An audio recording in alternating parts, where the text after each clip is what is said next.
I have a great pleasure in welcoming His Excellency Nikola Pashinyan, Prime Minister of the Republic of Armenia. I invite him to address the Assembly. Mr. President, Excellencies, ladies and gentlemen, it is an honor to return to the General Assembly, though I wish I was here with a more positive message, given all the challenges and tribulations the world has been through in the past few years. But my statement will focus on the latest Azerbaijani unprovoked aggression against the sovereign territory of the Republic of Armenia and its overall impact on the stability in the South Caucasus. On September 13, Azerbaijan launched an unprovoked and unjustified military aggression against Armenia, using heavy artillery, multiple rocket launchers, and combat UAVs. The Azerbaijani armed forces shelled 36 residential areas and communities, including towns of Goris, Jermuk, Vartenis, Kapan, Geramasar, deep within the sovereign territory of Armenia. This was not a border clash. It was a direct, undeniable attack against the sovereignty and the territorial integrity of Armenia, which was condemned and addressed during the latest UN Security Council meetings and beyond. The Azerbaijani attack deliberately targeted civilian population and vital civilian infrastructures. Jermuk is one of the main health, tourism, and resort places of Armenia, and now, as a result of Azerbaijani aggression, all the hotels, resort, and health centers of Jermuk are closed. All the residents of this town are displaced. Overall number of those temporarily displaced from Gegarkunik, Vayadzor, and Sunit regions of Armenia is more than 7,600 persons, mostly women and elderly people, among them 1,437 children and 99 persons with disabilities. Around 192 houses, 3 hotels, 2 schools, 1 medical facility partially or completely destroyed, 7 electrical infrastructures, 5 water infrastructures, 3 gas pipelines, 1 bridge were damaged, 2 ambulances, 4 private cars were shelled. The Kechut water reservoir was targeted and shelled. Journalists and ambulance vehicles were targeted and shelled as well. As a result of the aggression, the number of victims and missing persons at the moment exceeded 207. Among them, 3 civilians were killed and 2 civilians are missing. 293 servicemen and 8 civilians were wounded. At least 20 servicemen were captured. There are evidences of cases of torture, mutilation of captured or already dead servicemen, numerous instances of extrajudicial killings, and ill treatment of Armenian prisoners of war, as well as humiliating treatment of the bodies. The dead bodies of Armenian female military personnel were mutilated and then proudly video recorded with particular cruelty by the Azerbaijani servicemen. The videos featuring such gruesome war crimes and crimes against humanity are being shared and praised on the Azerbaijani social media by individual users. No doubt, committing such unspeakable atrocities is a direct result of decades-long policy of implanting anti-Armenian hatred and animosity in the Azerbaijani society by the political leadership. In the wake of this offensive, the official narrative and other sources of information suggest that Azerbaijan intends to occupy more territories of Armenia, which needs to be prevented. I want to stress that the risk of new aggression by Azerbaijan remains very high, especially taking into account that every day Azerbaijan violates the ceasefire and the number of casualties and those injured could change any moment. Another factor for further escalation can be inappropriate reaction to this situation by the regional security organizations, which raised very hard questions among Armenian society. Ladies and gentlemen, despite the above-mentioned facts, Azerbaijan is trying to pose itself as a country seeking peace in our region, peace with Armenia. Hearing from a side what Azerbaijan is saying, you can even be impressed by its devotion to peace efforts. And for staging this impression, Azerbaijan is using the subjects of peace treaty with Armenia, border delimitation, and regional communication opening agenda. Why we have no tangible progress in these directions? The reason is very simple. Azerbaijan is using all those topics for territorial claims against Armenia. For example, one of the most important subjects of peace treaty is bilateral recognition of territorial integrity between Armenia and Azerbaijan. We have already declared that we are ready to do so, but Azerbaijan hasn't done it so far. On the contrary, Azerbaijan has been publicly voicing that the entire south and east of Armenia and even the capital city of Yerevan is an Azerbaijani land. On the other hand, Azerbaijan is keeping under occupation tangible territories of Armenia, and as I said, the risk of new aggression by Azerbaijan remains very high. In this regard, I am posing an official and public question to the Azerbaijani president. Could you show the map of Armenia that you recognize or are ready to recognize as the Republic of Armenia? Why I am asking this? Because it can come out that from the point of view of official Azerbaijan, only half of Armenia and even less is the Republic of Armenia.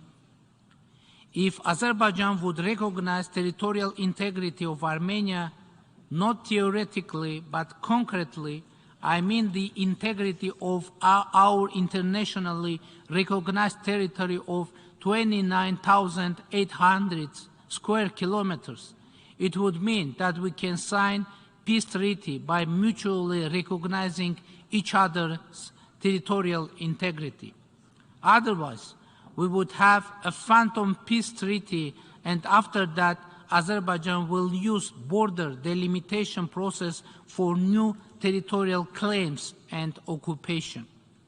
As you may know, bilateral commission of border delimitation and border security was formed in May, and 2 meetings of the commission have taken place. Before the formation of the commission, last year, Azerbaijan occupied more than 40 square kilometer territories of Armenia. And then, one of the excuses of Azerbaijan about the reasons they have done this was that Armenia, according to them, refuses to form border delimitation commission. Of course, we didn't refuse to do that, but only insisted that simultaneously a mechanism of border security should be established.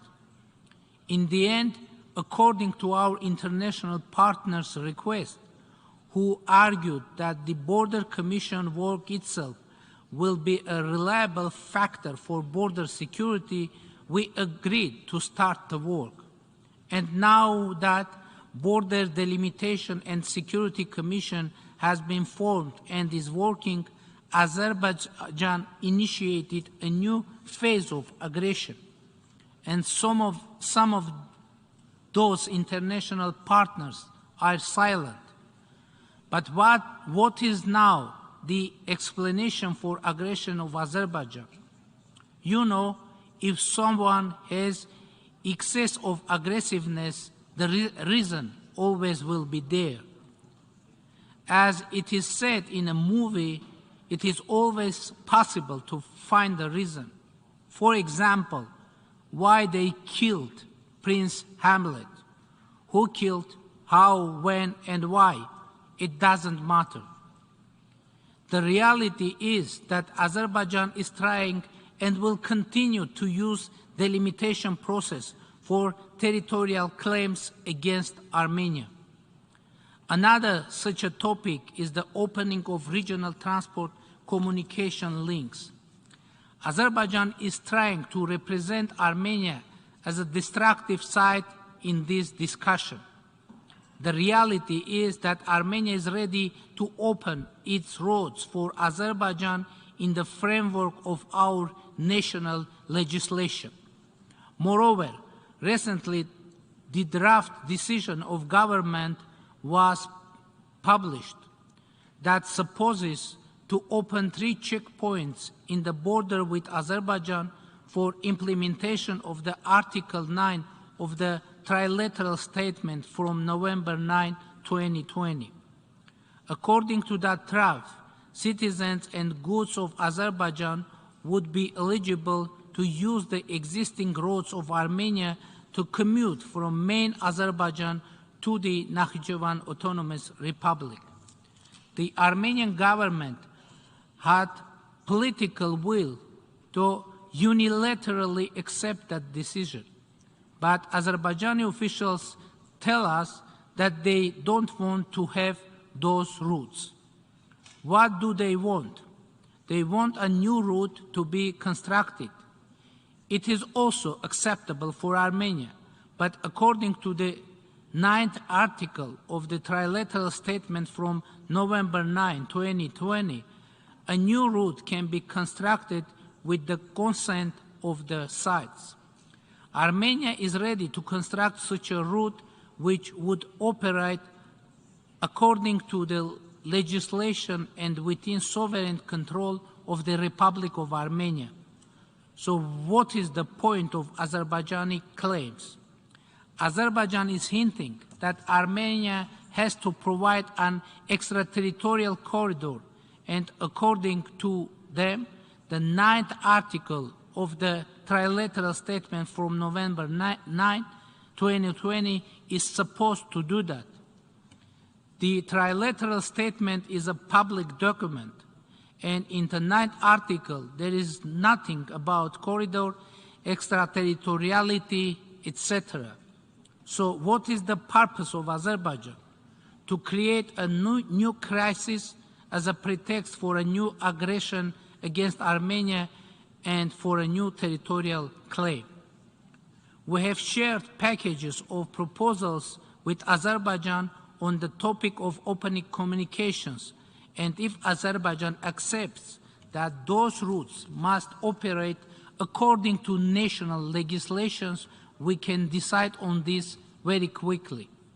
By the way, the trilateral statements from November 9, 2020 and January 11, 2021 implied that not only Armenia should provide roads to Azerbaijan, but Azerbaijan should provide roads to Armenia too, and we haven't received anything so far.